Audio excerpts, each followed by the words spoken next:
Ladies and gentlemen, good day and welcome to Q3 and FY26 results conference call of GODIGIT General Insurance Limited, hosted by ICICI Securities.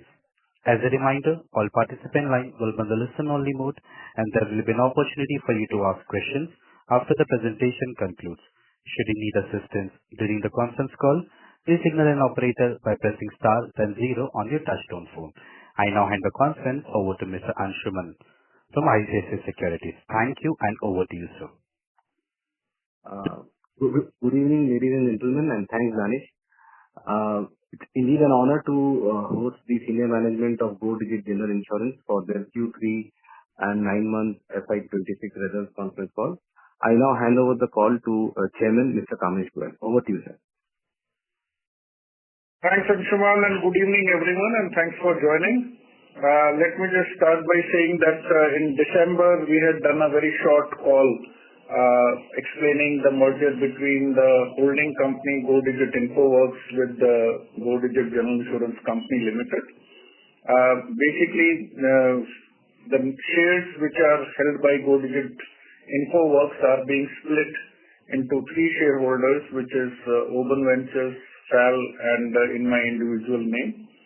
And in addition, about 1,69,000 shares, roughly about 0.03% of the shares are being issued at a price of about 375 rupees.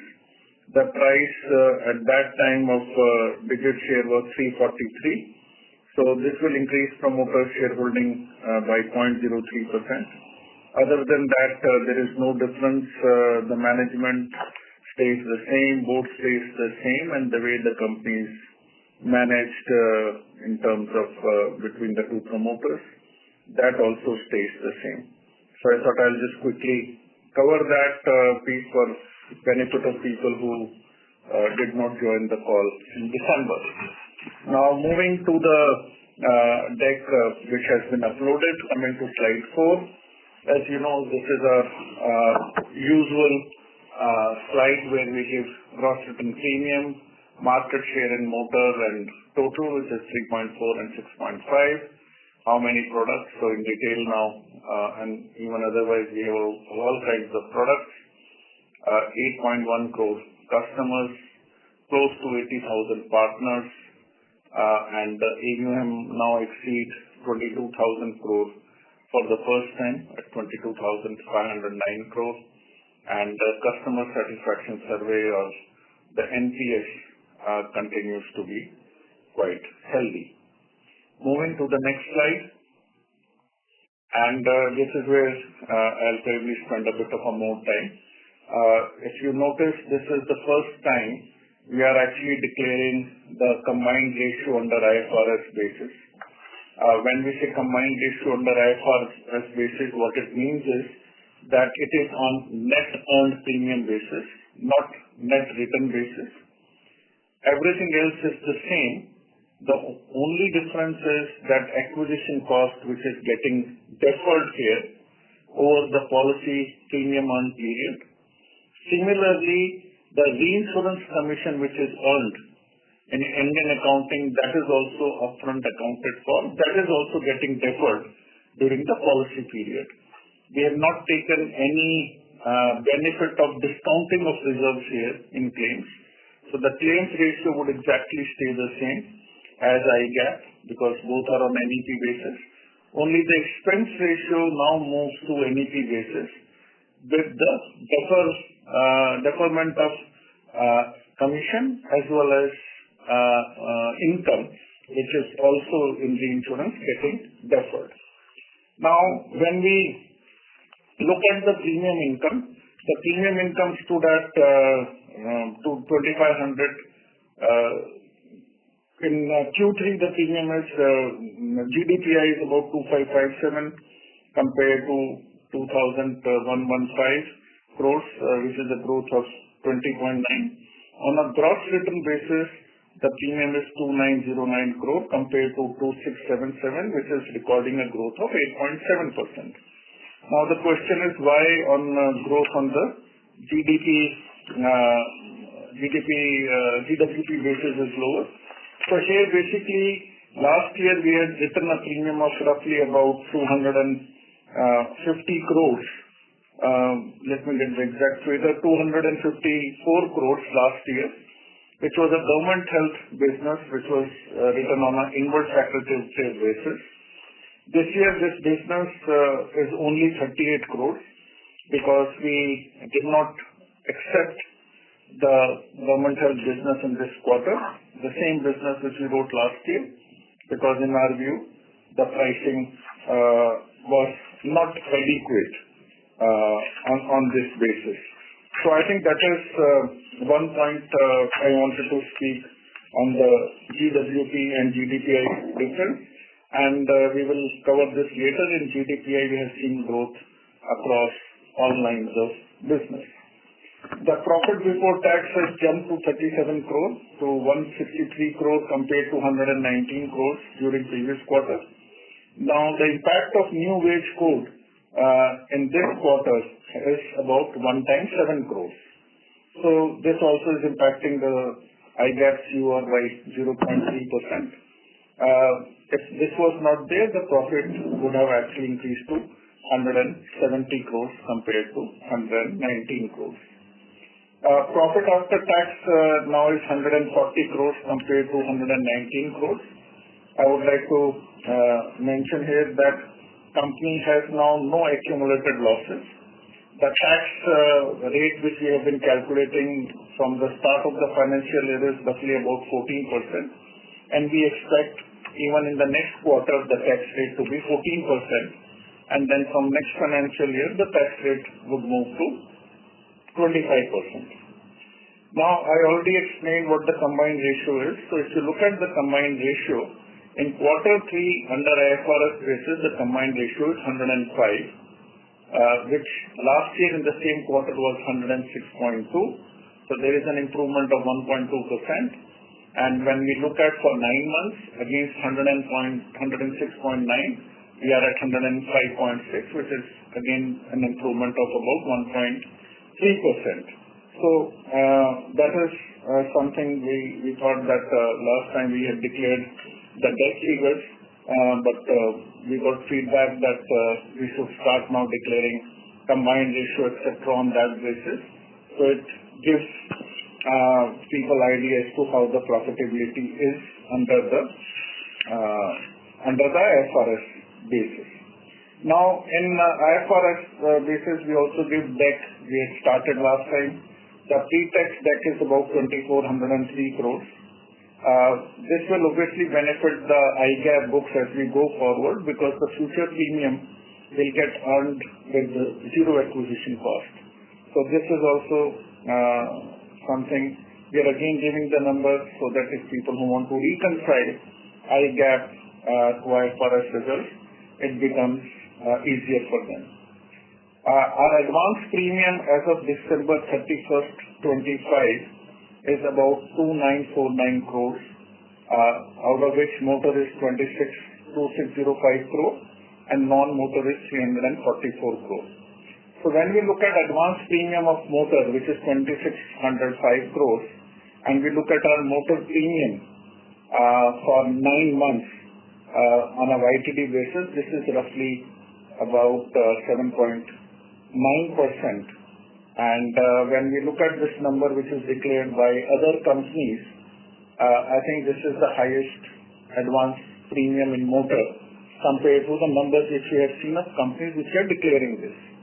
So this again, coming back to why this is happening in our case, is about two-wheeler portfolio primarily, and I'll come to that in lot more detail in a later slide. AUM, as I said, have already increased to 22,500 crores, and compared to 31st December 24, this is an increase of roughly $357 billion, 335,100 crores, which is a growth of about 18.8%. Solvency is about 230% against required of 150, which is good. New business in two-wheeler only in this quarter 3 And you will remember that lower GST was introduced from 22nd September. Digit is a fairly large player on two-wheeler business. So our two-wheeler business only in Q3 grew by 47%. Where collected premium in this quarter was 668 crore against 456 crore of last year. And this increase of 212 crore in premium in two-wheeler collected is impacting the P&L under IGAP by 84 crores in the quarter. And on the COR, the impact is about 3.9%. Now, this will actually give you an idea why there is a difference, primarily just by two-wheeler, between IGAP as well as on the IFRS results. So this again is something I think we have been speaking about the impact of two-wheeler business on this, but we thought we'll again give the exact numbers for the quarter because two-wheeler sales in Q3 have been very, very strong. Now moving to the next slide. Now I think here again if you look back at GWP growth, I had mentioned that our growth in this quarter, Q3 26, you can see in case of health, travel and PA is minus 31% on a quarter-by-quarter basis. In motor, OD, TP, fire, others, our growth rate is significantly better than the industry. But in case of health, travel and PA, the industry grew by 28.7%, while we de-grew by about 31%, essentially because of this reason. Again, just to repeat the numbers, last year we had booked 38 crores in government health in this quarter, previous year, and this year it's only 38 crores, and management decided not to renew this book in view of the pricing. So, if we remove this government health business from last year's base, then our growth on GWP basis also would be about 18.5%. Now, I think we also had a discussion last time during, questionnaire about premium retention. This quarter, you will see that we have also seeded some motor business for the first time, in the recent past. And we had also discussed last time that the exposures in some motor vehicles, like, for example, two-wheeler, electric vehicles, etc., is quite a lot. So this time, company decided to take some motor business reinsurance, essentially for protecting the tail risk.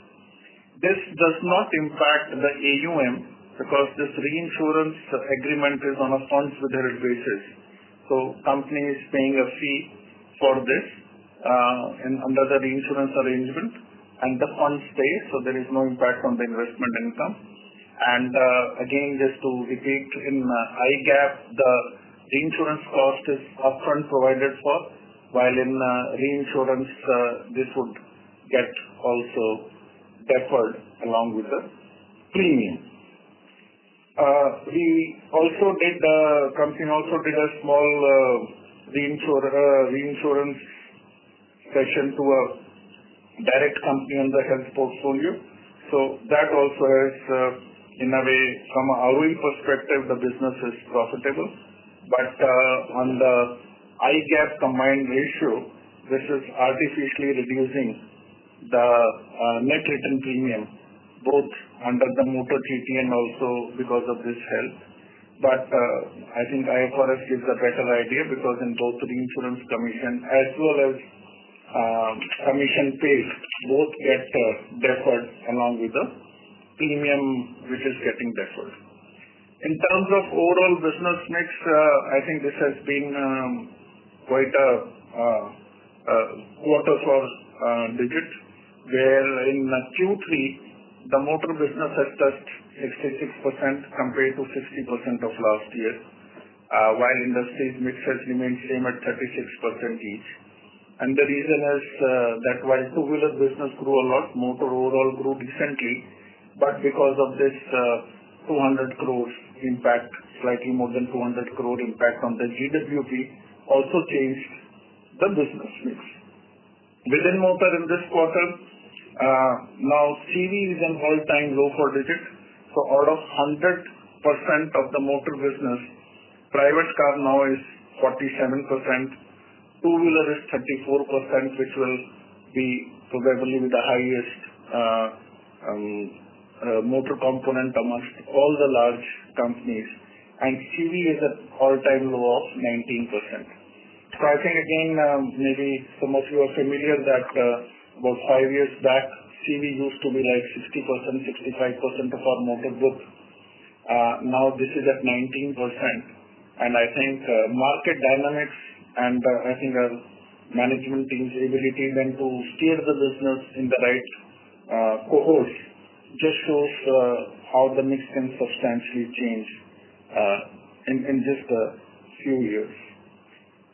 So secondly, I think we also have our team has also done some analysis to say every increase of 1% in private car mix from two-wheeler will reduce the combined ratio of the company by 0.1%. This is more again from IGAP perspective, from a IFRS perspective. All these don't really make a difference.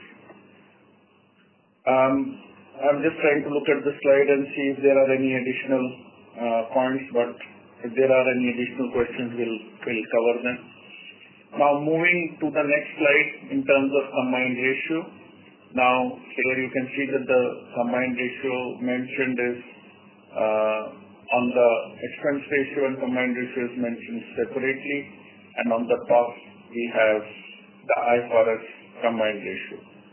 And as I already said, the net written premium in this quarter is lower because of some cession in group health and some reinsurance arrangement in motor, where funds have been withheld, so no impact on investment income, but the net written premium has reduced, which is artificially making the combined ratio in IGAP look bad, while IFRS the combined ratio is improving.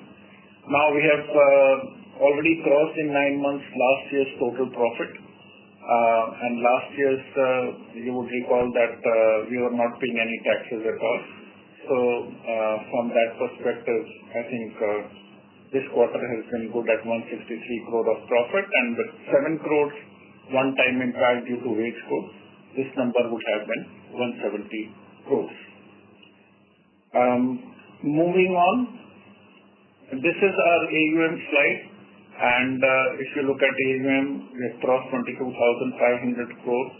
Our overall yield on this is about 1.9% for the quarter. So there are no major capital gains, and even if you look at last quarter, our yield on fixed income was about 7.4 on an annualized basis, and this is coming at 7.5, 7.6 on a 1.9 on a quarter basis. So investment income continues to be good, and AUM also growing on a quarter-by-quarter basis.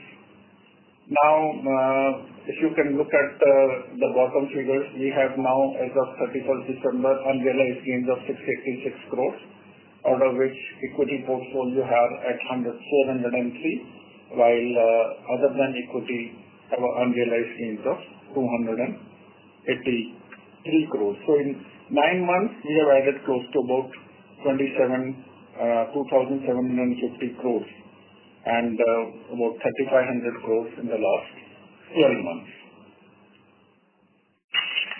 Moving on to the asset allocation side, I've already said that our equity is about 7.4. I think it was 7.3 in the last quarter, and we continue to have decent 81 bonds, and fixed income portfolio continues to be good.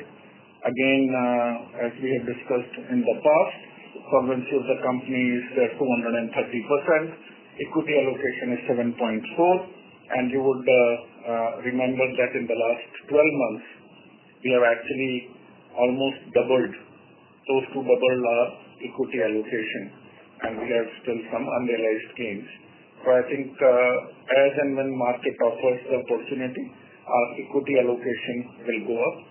If market goes up substantially from here, we still have 7.4% of equity allocation.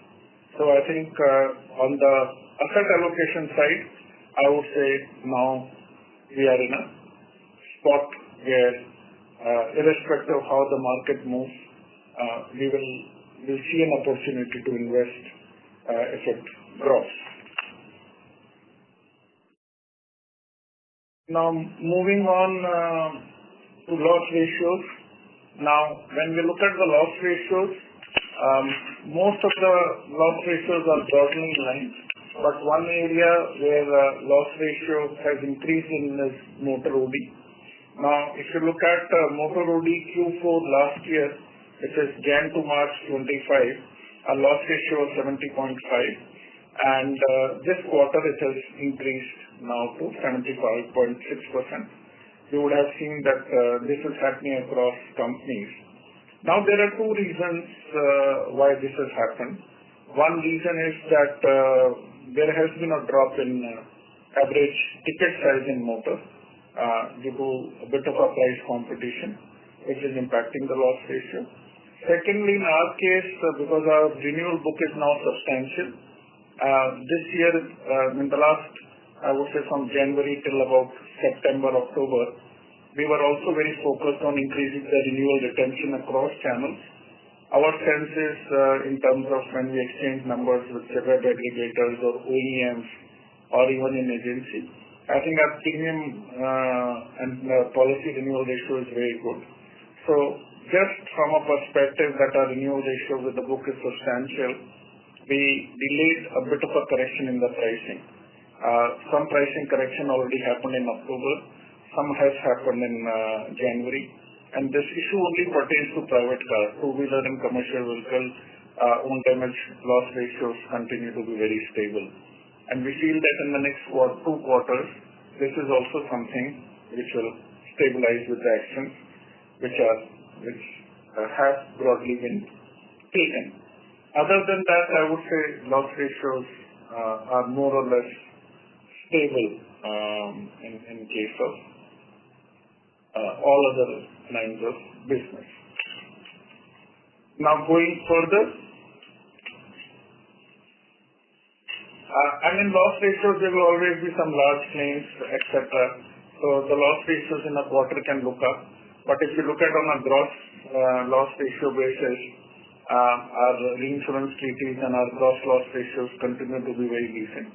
And then when we look at on an overall combined ratio basis, each of the commercial line of business are fairly profitable.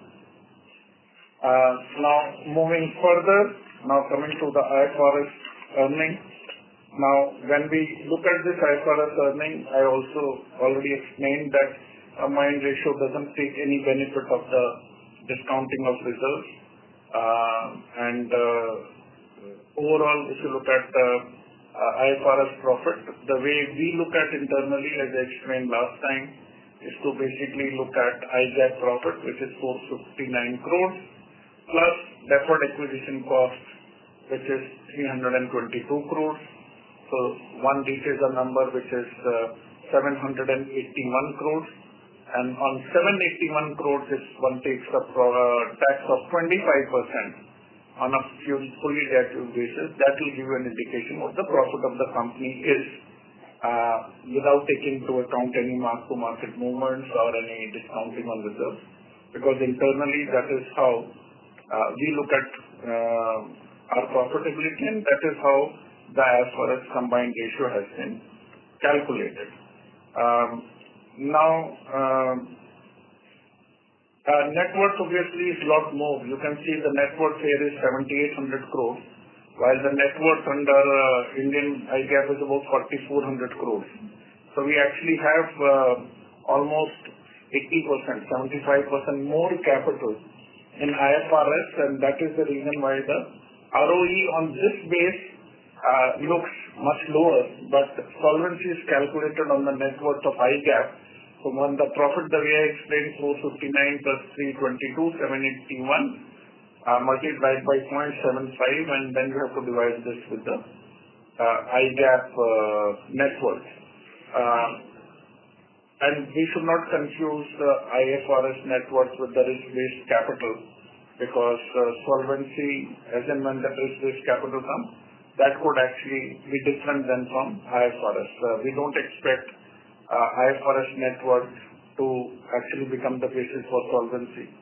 And if that happens, we'll actually have 4,000 crore of roughly 3,000 crore of additional capital, 3,200 crore of additional capital, which will be good to have, but we don't expect RBC to develop in that direction. So that's really from me in the call. We'll be now more than happy to answer any questions that you may have. Thank you so much, sir. Ladies and gentlemen, we'll begin with the question and answer session. Anyone who wishes to ask a question may press star and one on their touchtone telephone. If you wish to remove yourself from the question queue, you may press star and two. Participants are requested to use handsets while asking a question. Ladies and gentlemen, we'll wait for a moment while the question queue assembles. Our first question comes from the line of Sukrit Patil from Eyesight Fintrade Private Limited. Please go ahead. Good evening to the team. I have two questions. As GoDigit continues to expand its core retail and SME insurance offering, how do you see the product mix evolving over the next 2 to 3 years, particularly in balancing traditional motor and health portfolios with newer digital-first products? And what role will partnership and technology play in strengthening customer acquisition and retention in this growth phase? That's my first question. I'll ask my second question after. So I think we have been saying in the past that we don't drive ourselves from a prospective or an ideal product mix or a channel mix, because we don't know what is good at that time. And I already explained, I think, that if you look at commercial vehicles, commercial vehicle percentage in motor portfolio would have actually become half, maybe in the last 2 years itself, or maybe even less. And if you go back to 4 years, 5 years, then it would now be 1/3.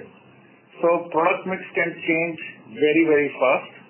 Again, I think another example is in group health.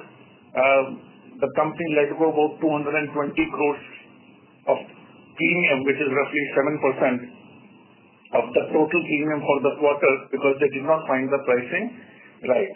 So we actually feel that product mix in our case and channel mix is determined more by the market dynamics. Where we feel there is an opportunity, then we try and grow, and where we feel there is no opportunity, then we don't grow there, or we even let go market share. Assuming tomorrow, say from April onwards, commercial vehicle business becomes less competitive, then that component can actually go up. So this is something we don't drive ourselves at all on that basis. And because we don't know what the market dynamics will be, and if we don't know, then we don't assume that because it is good today, it will remain good after 3 months or 6 months also. Okay. My second question to finance, again a forward-looking one. With strong solvency margins and growing customer base, how are you planning to sustain profitability while managing claims volatility and funding costs? And looking ahead, how do you see digital efficiencies and disciplined capital allocation shaping ROE and long-term resilience in the coming quarters? Thank you. So I think I would say this is relatively easy to answer.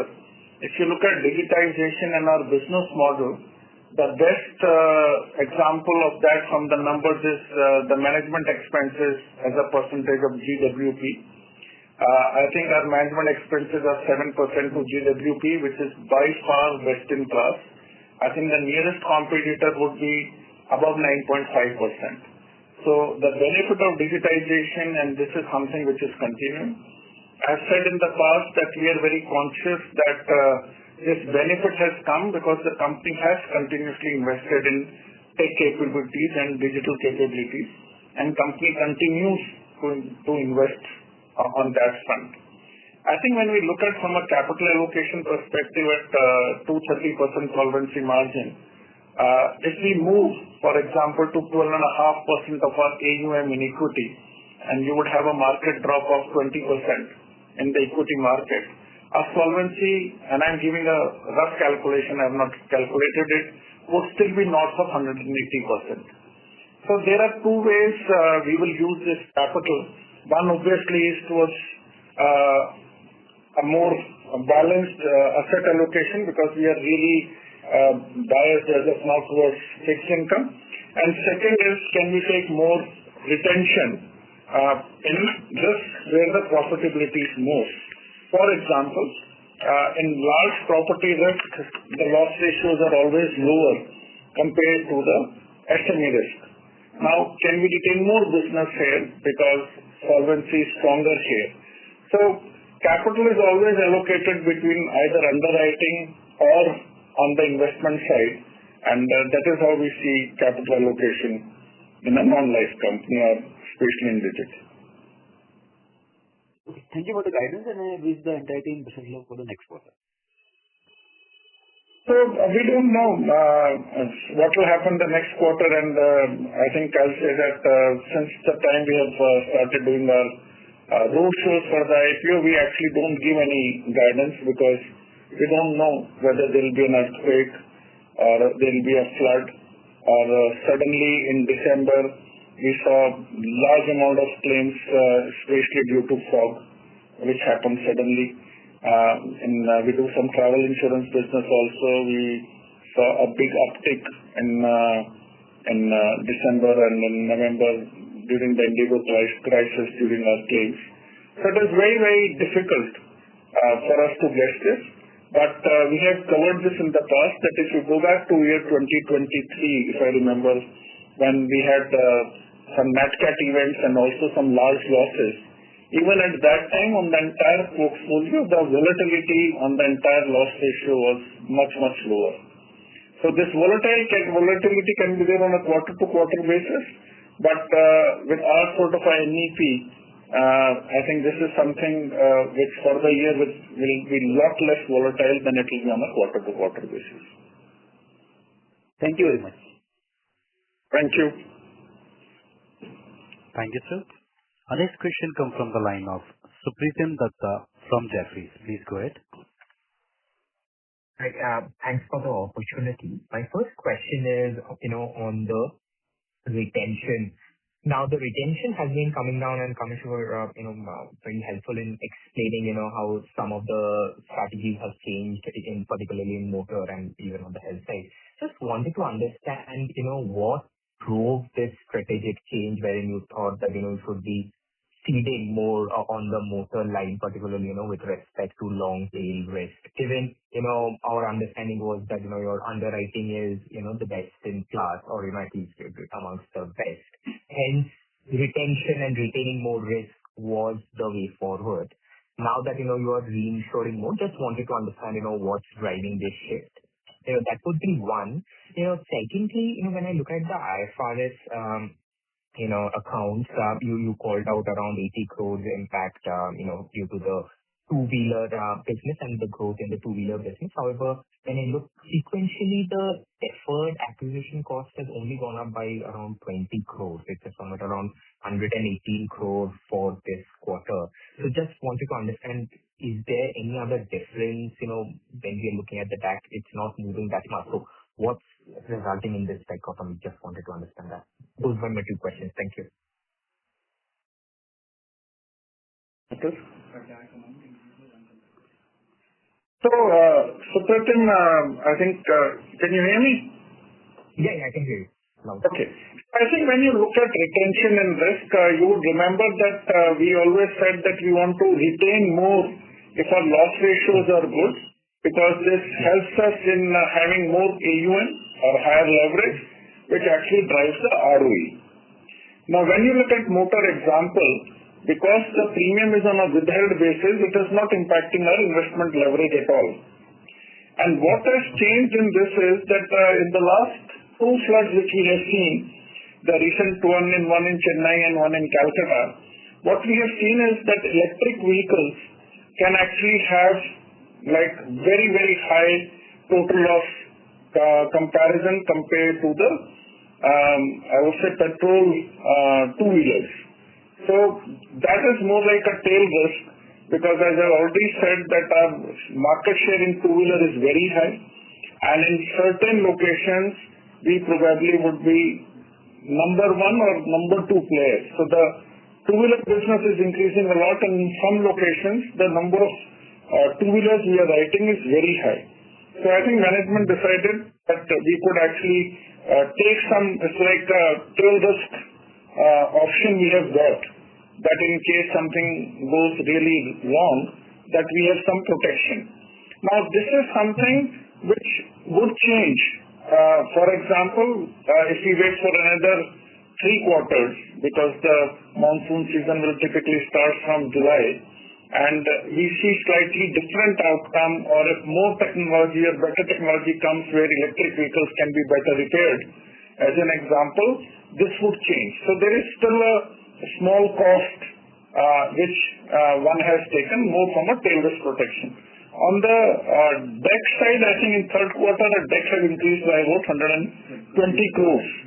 And I think on the deck side, if you have more detailed questions in terms of development, you can always connect with us offline, because I think every quarter number we might not have immediately with us right now, Supratim. Sure, no problem. Kamesh, just one last question. You said, you have the CV proportion of the business has come down.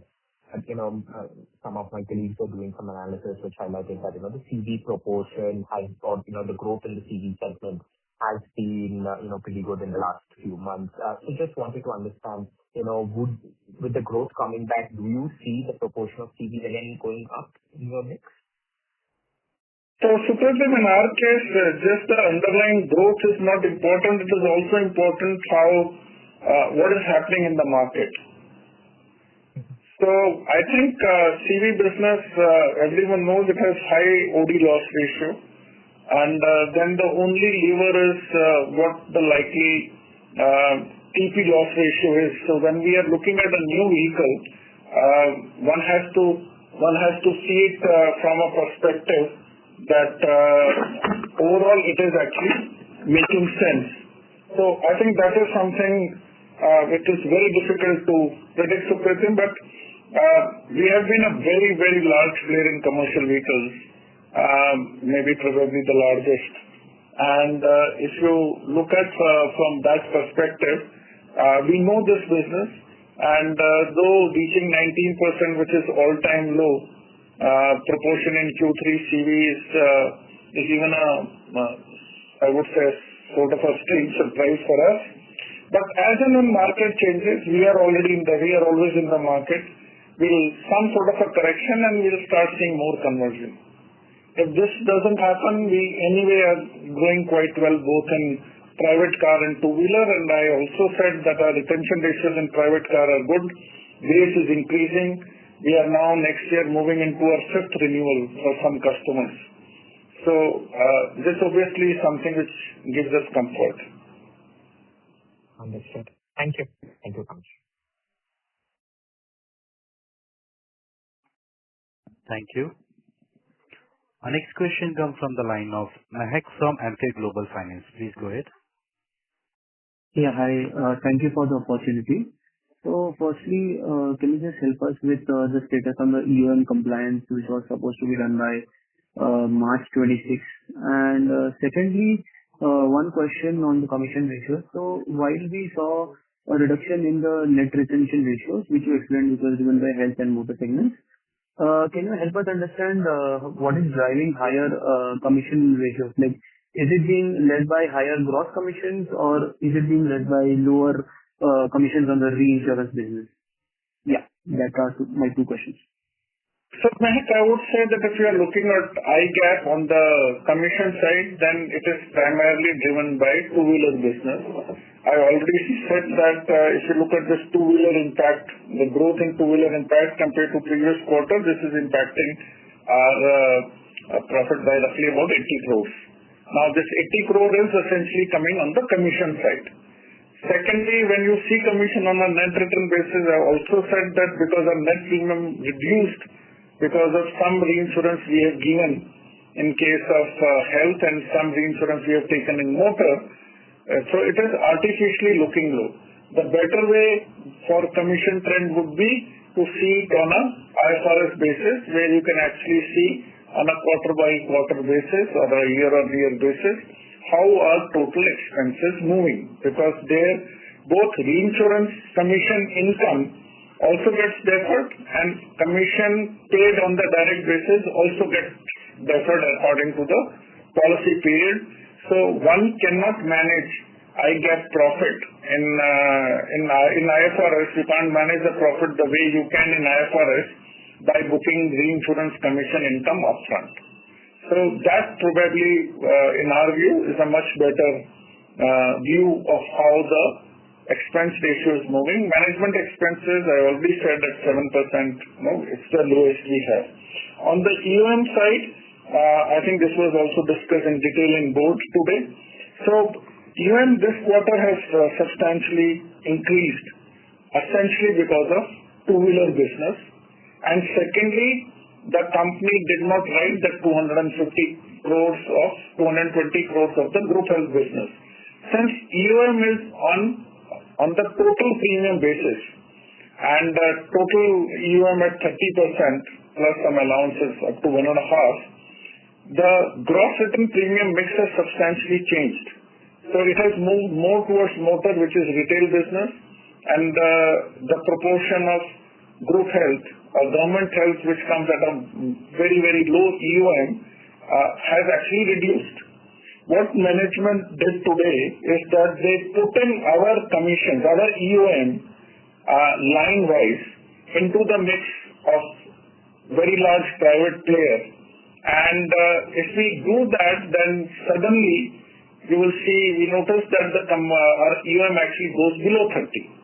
So basically, our EOM is not driven by higher commission or lower commission. It is driven more from a segment perspective.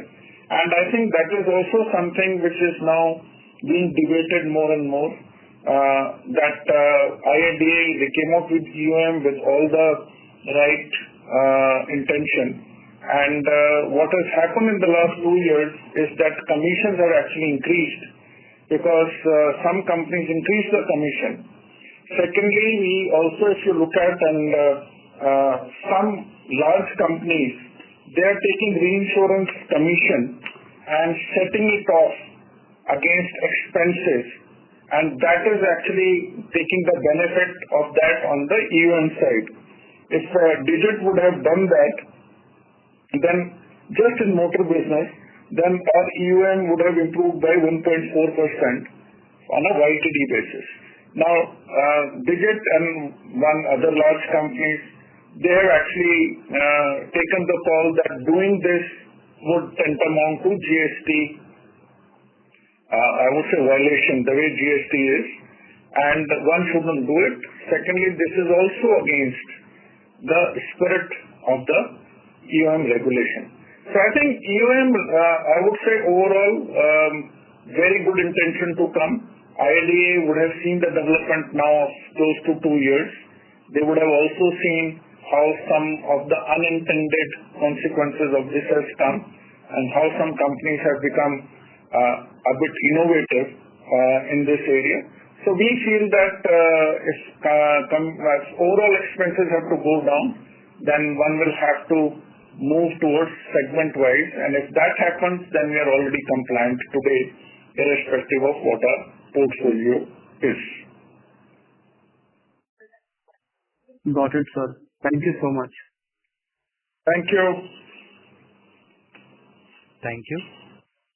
Our next question comes from the line of Sanket Goda from Evidence Park. Please go ahead. Yeah, thanks for the opportunity. So a couple of questions. If you would have not done this reinsurance in the two-wheeler electric segment, how much our profit would have been lower or how much core would have been impacted? We just want to understand on IGAP basis the extent of benefit you got because of this reinsurance you did in two-wheelers. So Sanket, this is more an expense item rather than a income item, because as I said, we have taken this year. As of now, there is no claims recovery in the TT yet. So we have paid a cost for the option. The option is not in the money yet. Okay. Q3, rather than it's reducing the profit rather than increasing the profit. And I hope it stays that way, because when you protect tail risk, you don't expect it to play in the next 6 months, 12 months, 18 months. This is more like as I said, we want to see maybe 1 or 2 more floods and then decide whether the option cost has to go down or we don't need the option at all. Understood, Kamesh. And second, maybe from a data keeping point of view, if you can tell me out of the total two-wheelers you do, how much is electric? Whether it is significantly higher compared to overall industry sales. And second, suppose the overall trend in the industry is moving more and more electric, then is it fair to say that, maybe assuming no significant change in technology, is it fair to assume that you will keep on doing reinsurance in this segment, and therefore the retentions in the motor OD business will keep on coming down? Not really, Sanket. So if you look at overall, our market share in EV would be similar to petrol. The share of EV in two-wheeler is increasing for the industry as a whole. If you look at two-wheeler data published by the Automobile Association, you will see the proportion increasing. Now, two things which are very interesting in the EV segment. One, if you look at in China, where most of the batteries are imported, the prices of batteries have actually come down this year compared to the last year. So there is no real inflation which is happening on the battery side. Secondly, in case of one manufacturer, we have already seen about during the Chennai floods that they could actually repair batteries even after the flood came.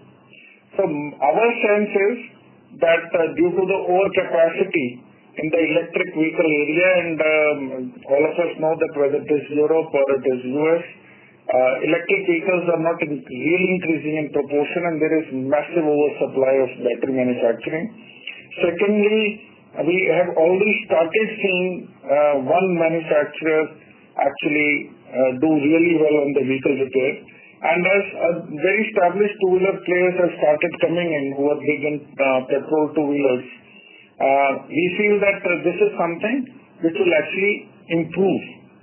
Now the question obviously in case of two-wheelers is that when there is this sudden rain which we saw in Calcutta or in Chennai, a lot of two-wheelers can suddenly go underwater. And God forbid if you are insuring a lot of two-wheelers, then you could technically get into that sort of a loss scenario. But we are not doing any correction per se to say we don't want to increase our two-wheeler proportion. Obviously on the pricing side, we have started now making changes between ICE two-wheelers and electric two-wheelers. Understood. So Kamesh, out of the 100 rupees of two-wheelers, what proportion will be electric now for us? So, as I said, Sanket, we would be very similar to what the industry is. I don't have the figure offhand. But it's not that we are over or underweight on electric two-wheeler. We are consciously not going for it. Consciously, we are not avoiding it. So this is more a market development. And as I explained the last time, and the TP claims also, we have to really see how they will play in the electric two-wheeler, because the acceleration, the pickup, it starts going down specifically after year 3, and we will have 5-year insurance. So electric two-wheelers, I think both OD and TP, I would wait for 2 years before one would reach a conclusion that it is good or bad, because if TP it plays out the way one expects, then the TP loss experience might actually be better. So if it plays out in the way you believe, then whether there will be a big release in TP?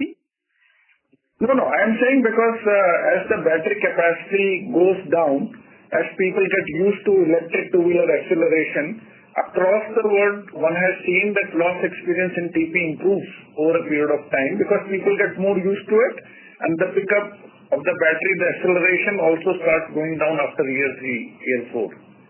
So, yeah. So now, that is the reason I'm saying that we are comfortable where we are, but at the same time, we cannot be 100% sure that this will be bad. But one thing we feel, we're looking at our data, is without floods, we don't expect electric two-wheelers to be worse than petrol two-wheelers. That I would say we can make a statement on that basis, without floods. Understood, Kamesh. And lastly, on the overall motor OD combined ratio, which you told in your initial remarks that it's more cars driven rather than other segments driven.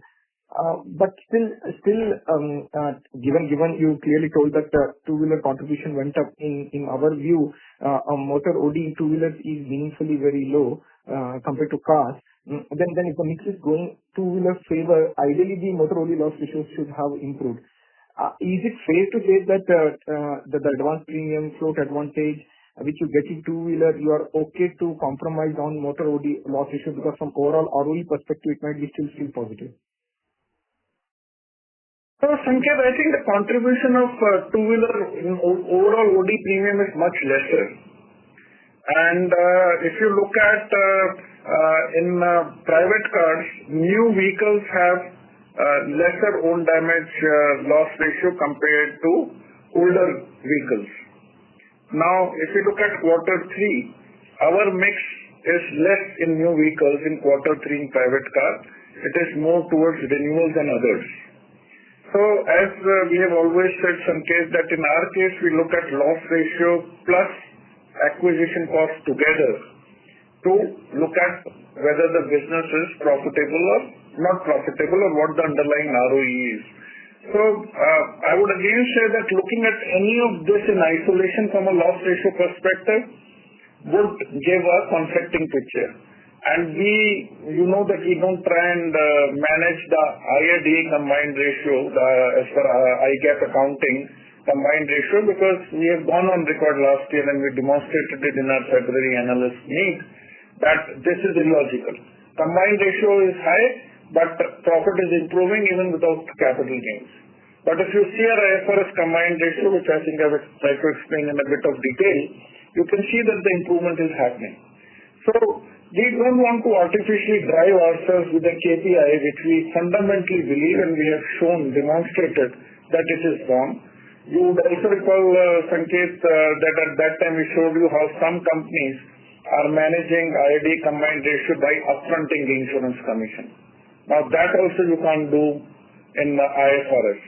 So, we would not look at IRD combined ratio, a KPI which we believe is wrong. We have demonstrated it is wrong, but we will drive ourselves to manage it from optics perspective. We will not do that. We have always said we drive ourselves on IFRS basis.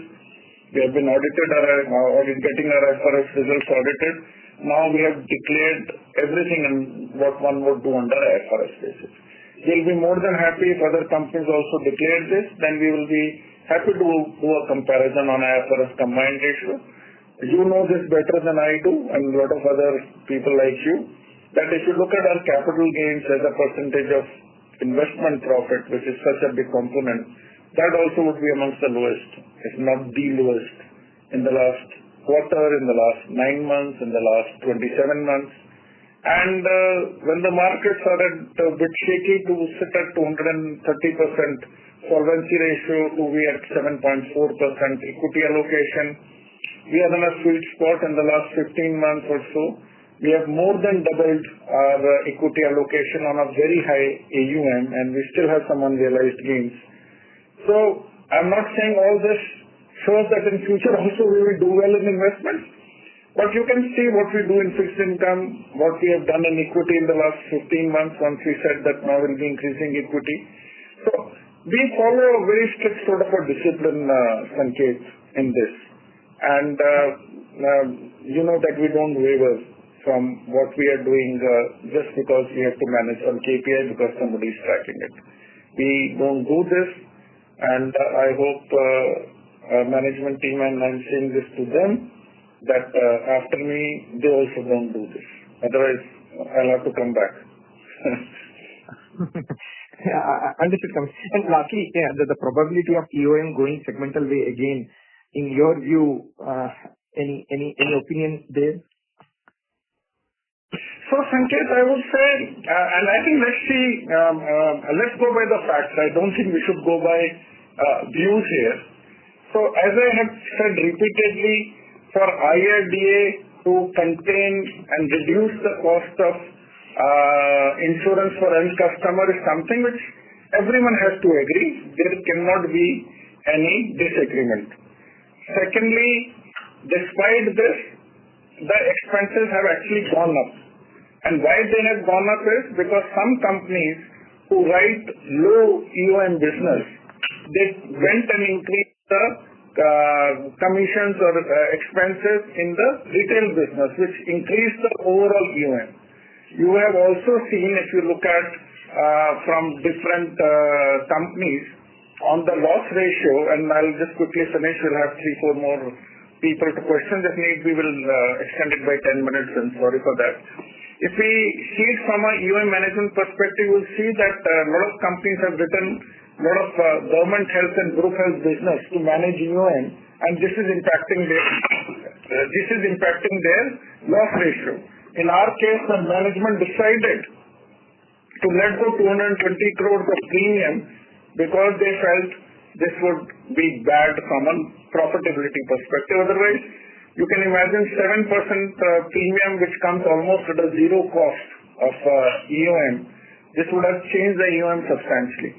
So my sense is that regulator is very conscious. Insurance Act has also now talks about managing the cost of total expenses. From a customer's perspective, if I look at RBI report on financial stability, for the first time, they have covered this aspect very, very clearly. In fact, they have identified it as a stress in the insurance ecosystem. So, right from Parliament, which makes the Insurance Act, from the Honorable Finance Minister, from Governor of RBI, from Chairman of IRDA, who has recently joined. In fact, one of his early statement was to increase the penetration of insurance by reducing the expenses. I personally feel that something has to be done, and the way to do this is reduce it to move. One of the ways is to move towards segment-wise, and on segment-wise, we have actually, and I would request all of you to do the same. Look at our segment line of business-wise EOM. Put it in any company you think is very good in EOM in private company. Compare us with the best, and you will see we'll meet the EOM criteria. So something has to give way. If IRDA has to achieve their objective, wider financial sector, and also now Parliament's objective, something has to change. Just mean enough on EOM, Sanket, so I'll have to stop now. Yeah, well understood, Kamesh. Thanks for your answers. That's it from my side. Thanks a lot. Thank you. Our next question comes from the line of Nidesh from Investec. Please go ahead. Thanks for the opportunity.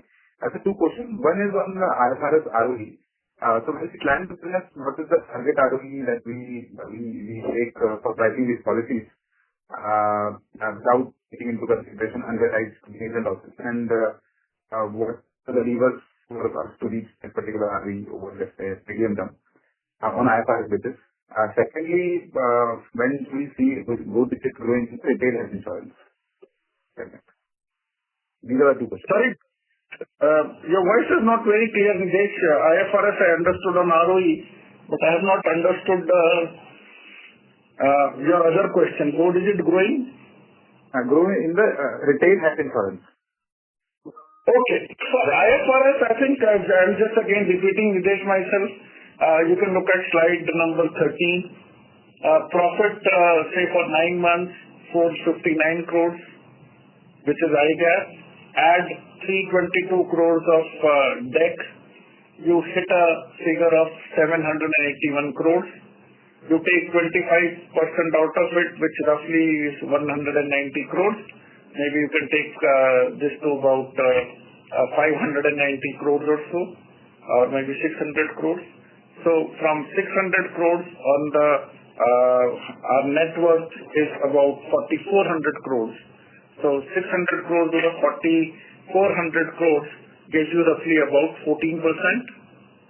I'm doing now this arithmetic. You should do this properly with the calculator and Excel sheet. And this will be for 9 months. Then you can actually annualize it. So that is how we see IFRS ROE. The debt number we have declared, we already said that all this under IGAP has been accounted for. In future it will get earned at 0% cost. So this gives you a very good idea of what the ROE is. Unfortunately, most companies are not declaring it on this basis, and that is where the comparison becomes tough for us.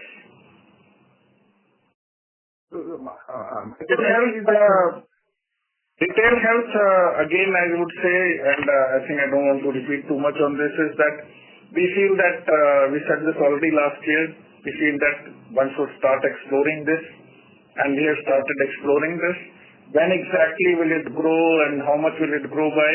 Right now, I don't think we're in a situation to do that, but I think on a quarter-by-quarter basis, once once it becomes something which is like a trend, then that is something we can speak about at that time. Sure, sir. Thank you, sir. That is on my side. Thank you. Thank you. Thank you. Our next question comes from the line of Sobhi Sharma from HDFC Securities Limited. Please go ahead.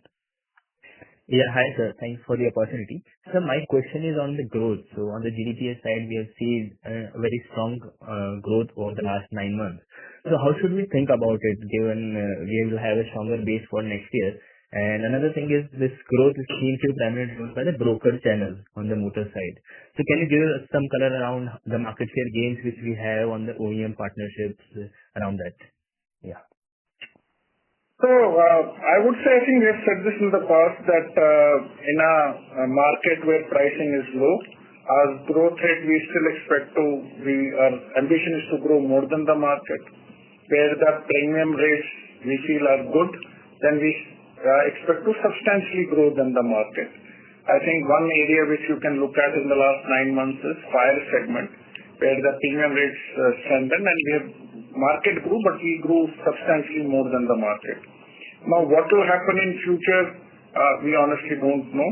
And if you ask me, beyond a point, we don't really care, because we feel that we have to look at the market realities and shift courses. We are present across areas and channels and geography, and this is something which we feel that we can move the portfolio quite a lot. You saw in fire a substantially increasing market share. You saw us becoming, if you look at in motor, we now have highest ever market share in motor. Even in OD, and now the difference between OD and TP in the overall market share is also reducing, because the new vehicle sales has been particularly decent this year, compared to the past. So what will happen in future is something which is very difficult to say, but look at the past and see what has been happening on GDPI during COVID years, then during bad fire years, when no TP increase, and you can reach a conclusion as to what our performance has been. And now, when you come to brokers, so brokers you have to keep in mind, obviously OEM brokers are very big. But you also have retail brokers, and you also have some very large, or what some people call them as prime brokers. Maybe the top 7, 8 aggregators of this POSP channel.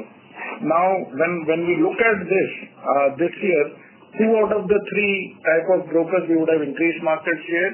1 out of the 3 we would have actually lost a bit of a market share.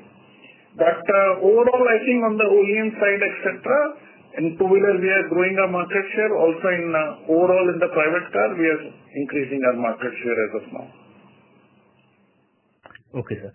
Thanks for this. And I have two question on the OD loss ratio. I'm sorry, I'm harping again back on this. You mentioned that because of the higher share of the old vehicle in the overall mix. So can you help us understand how much the movement has been? Is that a very drastic movement, like you are at 70-80% kind of an OD old vehicle mix? Has that gone up significantly, which is impacting the loss ratio? Secondly, is the loss ratio also impacted by the lower IDV and the lower premiums resultantly? So can you help us understand that impact as well? Sure. So I'll say that no overall OD loss ratio has increased. I also said that it is essentially in private car. The impact is lot, the CV and two-wheeler is more or less stable. Obviously, in the last quarter, there has been impact of reduction in IDV because for new vehicles, etc., the lesser premium came compared to what we would have got just prior to the GST cut. So all this has impacted. I also explained that there was reduction in the average ticket size in the market, and also we consciously tried to stick our renewal base a bit better. I would say that corrective actions have been taken 2 months back. Some have happened in January in a very substantial way, and some more will go online in the month of February. Some by January and some in the month of February. So as of now, we feel that this is not something which is out of control from our perspective. We are conscious of this and we have taken corrective action on this. So it's a combination of a lot of things. And I would say that I already said this, if you look at last quarter, Q4 of 24-25, we exited that year at 70.5, that quarter. So this has been the trend. If you go back and see loss ratios of, say, two of the biggest private companies, their OD loss ratios used to be in the early 50s. And now, I think if you look at our OD loss ratio, when all the companies' results are declared, my sense is we would still be in the best three. So this is something which we feel will get into control. And we are fairly conscious of it, both of the reasons and what the corrective actions one need to take. Okay. Just a small follow-up on this. Because of the pricing action which we have taken in the month of January, have you seen any kind of negative business impact on the volume side? And just a small question on the motor TP reserve releases. So have you taken comparatively higher reserve releases as compared to last year? If you can comment on that part as well. Thank you. So I would say that it's too early for us to look at trends in January because we would want to see the trend of unfolding over 2 months. Secondly, if I am saying our loss ratio in OD should be in the top 3, then every other company is bleeding much more. So we expect everyone to take corrective action. I think in GST, all of us know that after the GST cut, our idea was not to increase the premium rates. But I think everyone will start taking corrective action on the overall portfolio basis.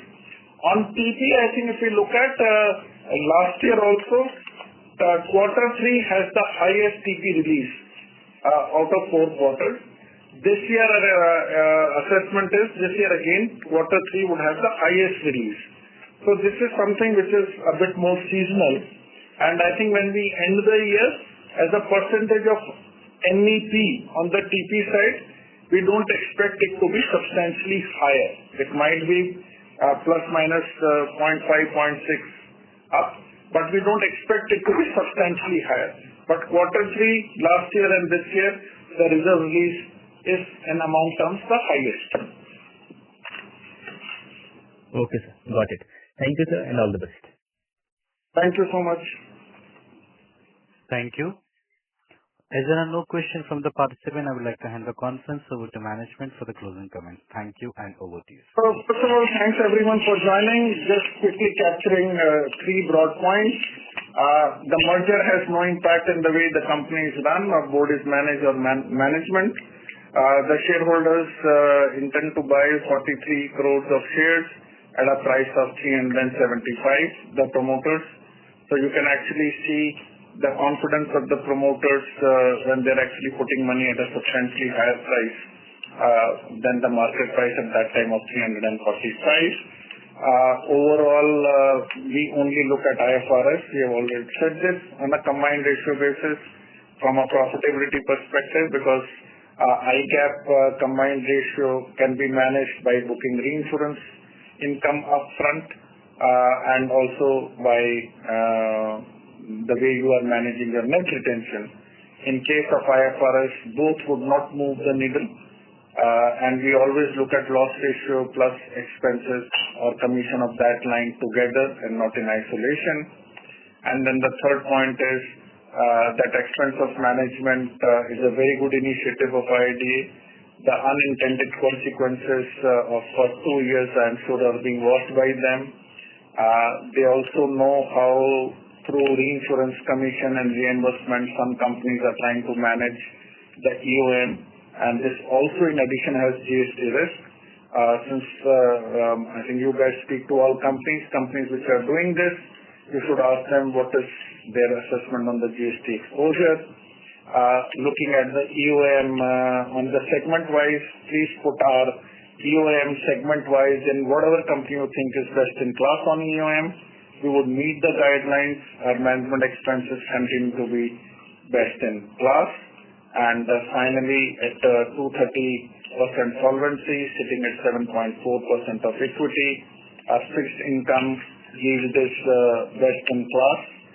We feel even on an asset allocation perspective, we are at a very, very good sweet spot, and we have shown that in the last 12 to 15 months on an increasing, well-growing AUM base, we have actually close to doubled our equity allocation.